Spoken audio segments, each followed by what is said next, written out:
Hello great മീഡിയാസിലേക്ക് സ്വാഗതം. ഇന്ന് social media അടക്കി വാണത് ആ ഒരു വാർത്തയാണ്. ഇ ഡിയും ഗോകുലം റെയ്ഡുമാണ്.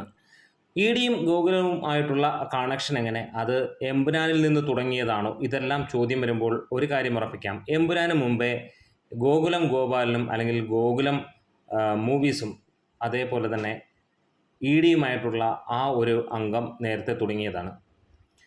മഞ്ഞുമൽ ബോയ്സ് എന്ന സിനിമയുടെ ഫണ്ടറാണ് ഗോകുലം ഗോപാലൻ.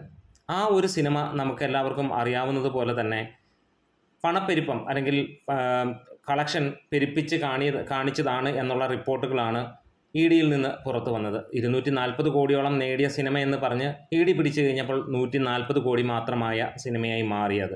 ഇന്നും സോഷ്യൽ മീഡിയയിൽ പലരും അത് വിശ്വസിക്കുന്നു 240 കോടിയാണ്.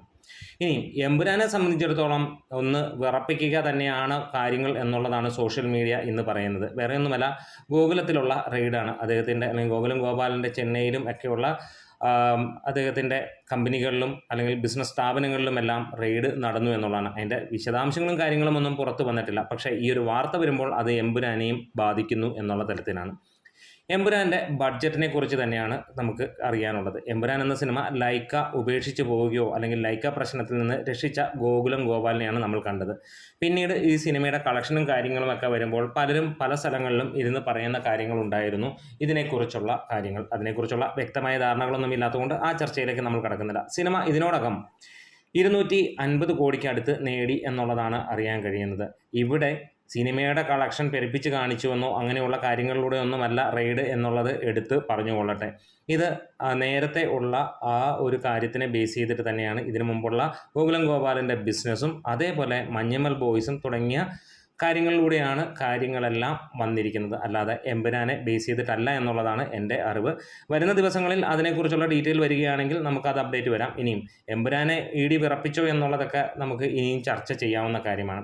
എന്താണേലും ബഡ്ജറ്റിൻ്റെ കാര്യത്തിൽ പറയുകയാണെങ്കിൽ ഏകദേശം 150 കോടി എന്നാണ് ആരാധകർ പറയുന്നത്. നേരത്തെ കേട്ടത് 250 കോടി എന്നാണ് പറയുന്നത്. അതിനകത്ത് പൃഥ്വിരാജ് പറയുന്നു ഞങ്ങളുടെ ബഡ്ജറ്റ് പുറത്ത് ഞങ്ങൾ വിട്ടിട്ടില്ല എന്ന് പറയുന്നു. അങ്ങനെ ഒരു പ്രൊഡ്യൂസർ പറയുന്ന സ്ഥിതിക്ക് നമ്മൾ അത് വിട്ട് കളയുന്നു എന്നുള്ള കാര്യം കൂടെ പറയാം. ഇനി സിനിമ വിജയമായോ എന്ന് ചോദിച്ചാൽ 150 കോടി ആണെങ്കിൽ പോലും സിനിമ വിജയിക്കണമെങ്കിൽ 300 കോടി വേണം. വലിയ താമസമില്ലാതെ ആ ഒരു 300 കോടിയിലേക്ക് സിനിമ എത്തും. 300 പോരാ, 320 കോടിക്ക് മുകളിൽ വേണം. അതിലേക്ക് സിനിമ എത്തുമെന്നുള്ളത് ഏറെക്കുറെ ഉറപ്പുമാണ്. ഇതുവരെയുള്ള കളക്ഷൻ റെക്കോർഡുകളെല്ലാം തകർത്തെറിഞ്ഞുകൊണ്ട് തന്നെയാണ് സിനിമ മുന്നോട്ട് പോകുന്നത്. ഇതിനിടയിൽ മറ്റൊരു ചോദ്യം, ഇ ഡിയെ ഭയന്നാണോ മമ്മൂട്ടി സിനിമകൾക്ക് 100 കോടി എത്താത്തത് എന്നുള്ള ഒരു പരക്കെയുള്ള ചോദ്യം എത്തുകയാണ്. ശരിക്കും അങ്ങനെ നോക്കുകയാണെങ്കിൽ പല സിനിമകളും 100 കോടി എത്തേണ്ട സിനിമകളാണ് മമ്മൂട്ടിയുടെ. ഇതിനോടകം തന്നെ ഭീഷ്മപർവവും അല്ലെങ്കിൽ കണ്ണൂർ സ്ക്വാഡുമൊക്കെ ആരാധകരും അതേപോലെ തന്നെ ട്രാക്കേഴ്സും പറഞ്ഞിരുന്നു 100 കോടി എത്തി അല്ലെങ്കിൽ 90-99 കോടിയൊക്കെ എത്തി എന്ന് പറഞ്ഞിട്ട്. പിന്നീട് മമ്മൂട്ടി കമ്പനി പറയുന്ന ഒരു കാര്യമാണ് അത്ര ഒന്നും എത്തിയിട്ടില്ല. അവർ ഫൈനൽ കളക്ഷൻ ഒന്നും പറഞ്ഞിട്ടൊന്നുമില്ല എങ്ങും. പക്ഷേ എല്ലാവരും 85-90 പറയുന്ന സമയത്ത് അവർ 70 അല്ലെങ്കിൽ 75 എന്നൊക്കെ പറഞ്ഞ് നിന്നിരുന്നൊരു കാര്യമാണ്.